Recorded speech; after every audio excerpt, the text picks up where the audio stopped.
What's going on, everybody? We are here with our second part to our Ni no Kuni quick look, I guess you can call it. This is the we're gonna be doing two more different gameplay levels. I'm joined by Steven Akana, the brand manager on Ni no Kuni II. Hey, how's it going, everyone? And we're gonna check out some of the new stages, right? Yeah. So let's jump into the battle for the Heartland. Yes, let's do that. So this is a little bit different than what we're used to seeing in the other videos. You're playing as Chibi Evan. Yeah, no, this is, so there's two different visual looks that are in Ni no Kuni II Revenant Kingdom. When you're in the overworld, the environments are very realistic, so it's kind of taking these chibi characters juxtaposed against a realistic looking environment. Once you get into a dungeon, it goes into that more traditional anime look and feel, which we'll actually get into in the other stage that we're going to be showing today. Sure. And then the other thing I noticed is it's not your traditional, third person walking around. This is a strategy element to the game. Or?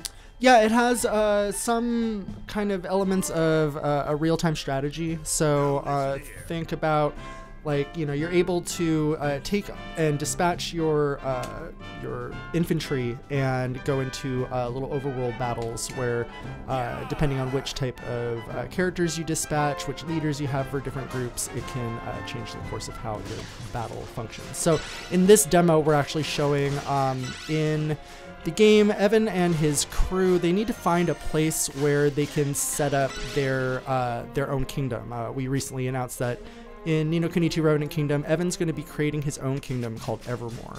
So right now they're in the world, and they're saying, oh, we can go ahead and build our country over here, but there's a bunch of pesky bandits, so he has to go through and get clear out the land of bandits, pretty much. And it's a nice way for people to kind of get in and see how there's different functions that you can do. You're rotating your characters with the L1 and R1 buttons on the controller, and then there's different advantages to having different types of characters up in your lead point. Right now I'm trying to make sure that all my archers stay in the back so that they can still attack while not being taken down by the enemies in front of them. But you can also speed up your attacks and charge at them. It's pretty cute. I like it.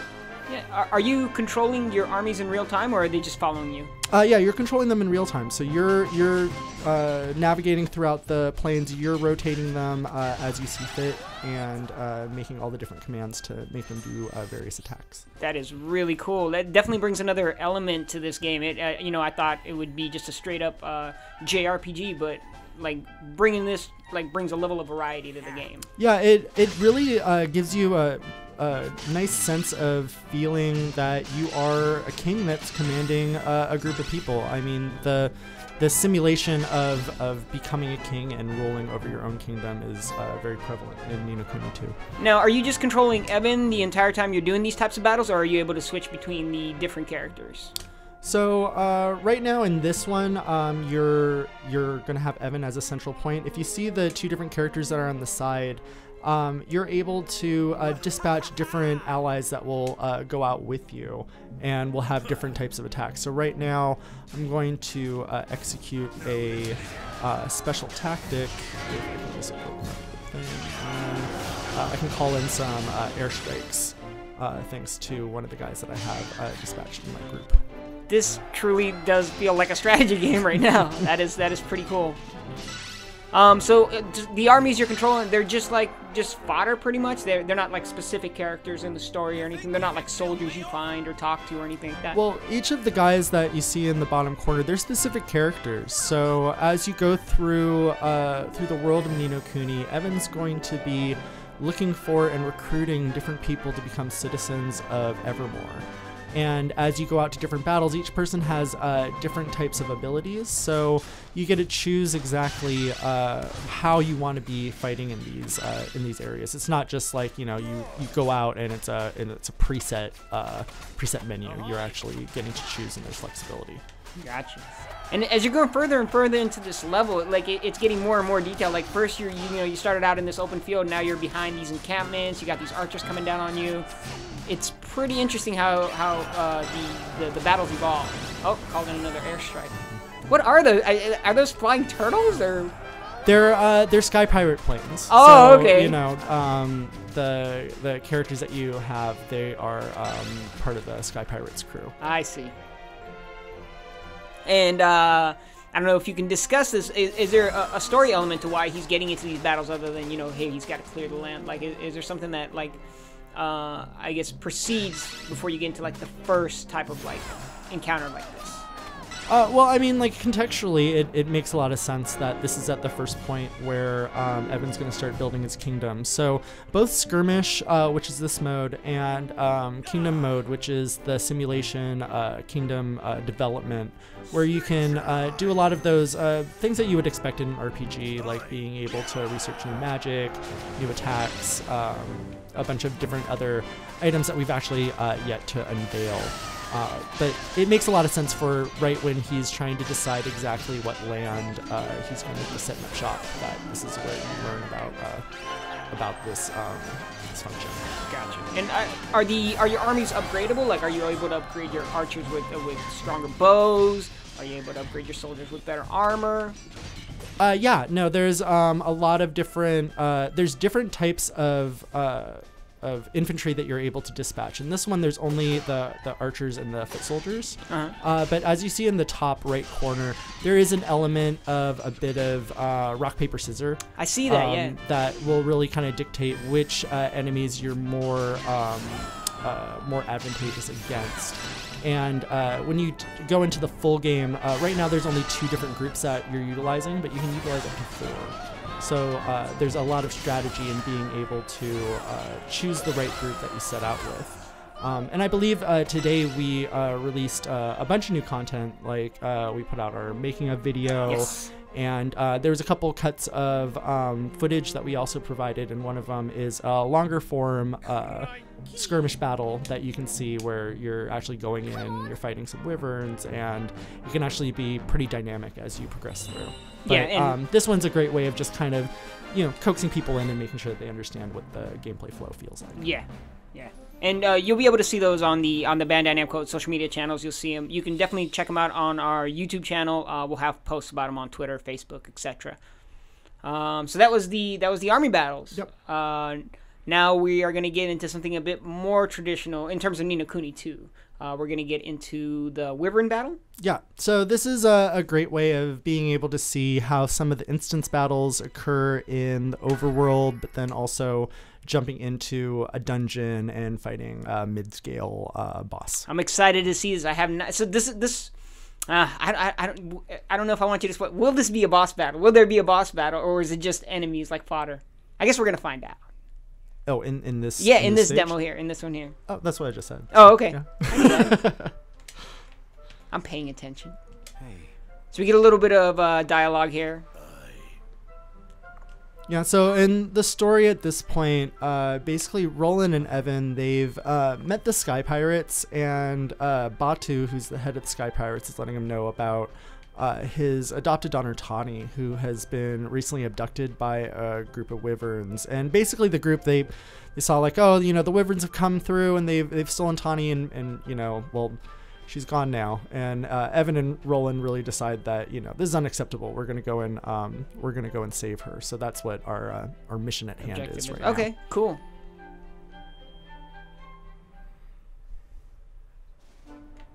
Okay, so now we're back into the chibi versions here. Hey. Do you prefer chibi, or you just call him something else? I mean, like, I watch a lot of anime, and you know, if I was to look at these, I'd definitely be like, oh, they're chibi. They're you know, small body, big head, super cute. One of the things you can't really tell while just watching the video, but you know, these little sparkly items you're able to walk through and collect different pieces, either gold that you can use for spending, or different items that are used for crafting within your kingdom.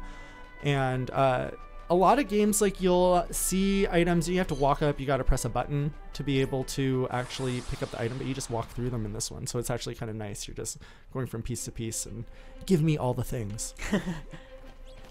So here we see a little bit of the combat. I don't know if you remember last time, Steven, but Roland had a different sword the last time we played, the first time we did the quick look. Yeah, no, there's different swords that and different weapons that you're able to equip to all the different characters. Nice. Okay, so that is customizable. That is cool. Yeah, and one of the screenshots we actually put out today, there's also different costumes that you're able to equip. So we just showed one image, and it's of Evan wearing Oliver's costume. Oliver being... From the first Nino... That's right, I saw he was wearing the blue tunic, right? Yeah. That looks so cool. That is a nice callback to the I'm super first excited. Nino.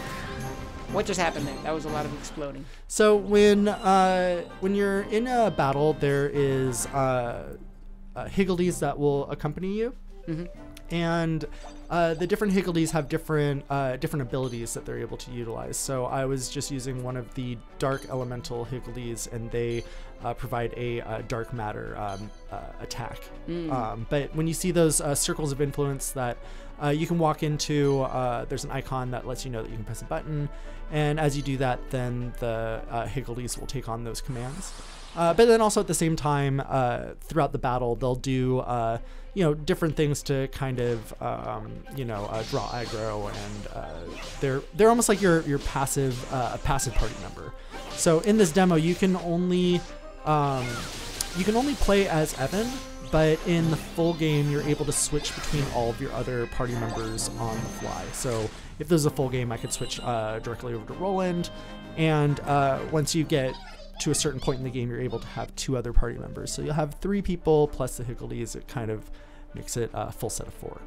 Cool. One thing I did notice while you're traversing around this area is the scale of the map looks huge in this game. Yeah, no, it's really big, and it's gorgeous. Like being able to walk through and just see this world that, right now it has a very mountainous desert kind of look and feel, but there's a lot of different world environments that really creates a lot of variety for your adventures and exploration in Yunakuni. Yeah, referencing back to the video that we put up, the behind the scenes, it actually Hino-san, he talks a lot about Golden Paw in that video, which is another area on the maps, right? So yeah, a lot of variety. Yeah, that place, it's actually, they modeled it after, if you check out the first behind the scenes Enter the Anime video that we put out, there's a little bit more information about it, but it's cool because they referenced Taiwan when thinking about the design, so like thinking about like night markets, stuff like that. Mm-hmm. And the team actually went there and did a lot of creative explorations to make sure that the visual aesthetic really met what they were trying to achieve. I think it's pretty cool in how the team really focuses on research and the way that they handle their creativity and creation. Definitely. Bringing back to the map, actually, I don't know if you know, but we actually just opened up a special promo where if you pre-order the game on the Bandai Namco store, and we'll have a link in the description of the video, you're actually able to get a full, or like a replica of the map of the world. It's a pretty nice looking map, sturdy. It's definitely got that old school feel to it. So if you're into that, be sure to check it out. On the description, just click the link and you'll be able to see the map on the Bandai Namco store. Yeah, definitely check it out. It's a nice little bonus for getting the collector's edition. Yes, yeah. So if you pre-order the collector's edition of the game from the Bandai Namco store, you'll be able to get it. And we'll have like a little slide at the end showing you what it looks like and stuff like that, so you'll be able to check it out and see if that's something you're into. But I highly recommend it if you are a completionist or a collector. So now you are battling mini rivers? Yeah, so, when you get into battles, as you saw, like, you're walking on the map, you can identify enemies that are there, and you can either walk into them to be able to jump into battle, or you can simply run away and avoid them if that's what you need to do at the time. One thing I noticed is the enemies actually appear on the map, so there are no random battles, or how do the battles work? You're always able to see the enemies on the map? Yeah, there's no like, walk through a field and then just like a random, screen crash and it goes into a battle. You're going to know if you're going to go into one in the overworld. When you're inside of a dungeon, all the battles are seamless. So you're actually going from one battle to another. There's no like result screen or, victory screen. Mm-hmm. It just kind of continues from one to another. And you were talking about the party members earlier. I think we revealed 2 more party members, right, in the latest video. There's, I can't remember her name. She's kind of a mechanic. Bracken. Bracken, and, that's right. Zip Vector. Yeah. And so the second character, what was it? I can't pronounce it. Is it Vector? Zephyr, yeah.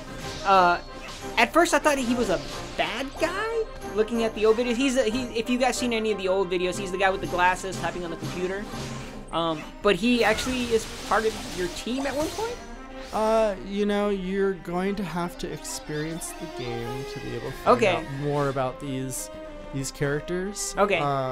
You know, it's kind of it's a little difficult, like when thinking about, like, you know, promotions for Ni no Kuni, where it's like there's a lot of characters that we want to, you know, give visibility to, but then at the same time, like, one of the major joy points is really the discovery of story, and you know, we want to make sure that we're not necessarily throwing out too many spoilers for people. Agreed. I was getting a little bit ahead of myself. I'm just excited about the game, like the characters in the story, and the character design is just amazing in this thing.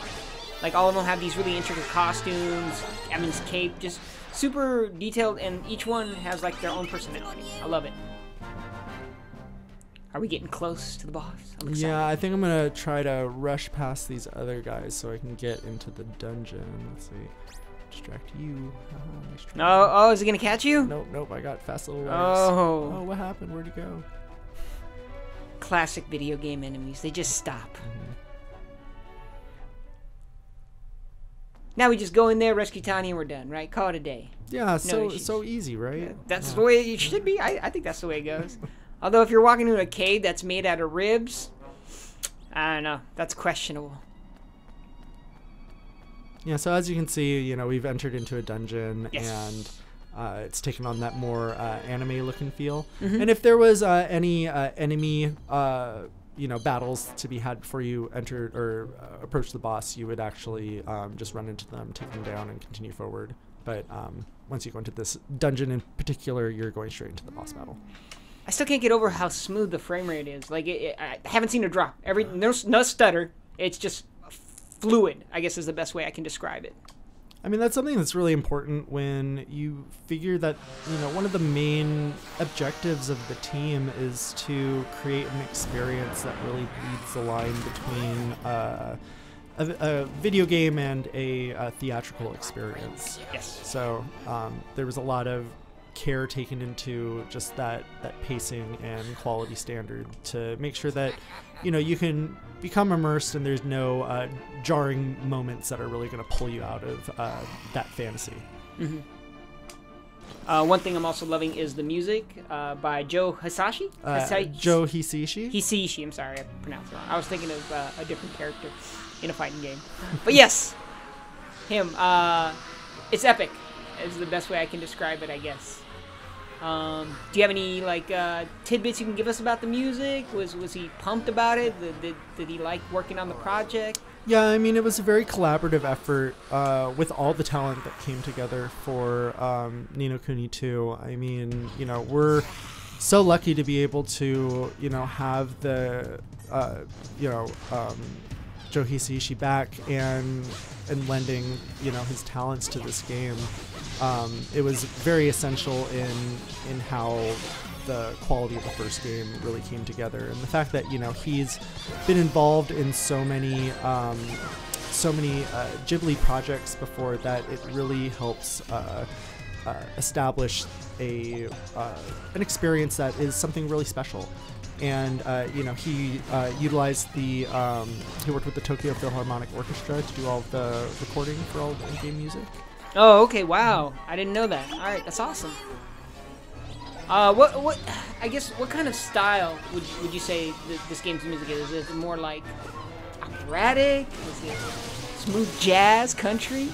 Well, I mean, the music does have a very theatrical feel to it, but when, you know, creating a soundtrack to a game, there is a lot of differences in how you would compose something, say for like an orchestra or for a movie or television. There's different things that you have to consider when crafting that type of music. Yeah, I mean, the music sets the tone for the game, and you want to make sure that it, you know, they both work well with each other. Let's talk about this battle here. So this is why did he kidnap Tani, by the way? Or so, I don't know if you can go into that or not. Yeah, well, I mean the Wyverns feel that this is their territory. So I'm not gonna say exactly why they kidnapped Tommy. Sure. That's, once again, discovery is what we want. Is important. Don't want to spoil. Okay, fair enough. And it looks like you're halfway through with this guy. Yep.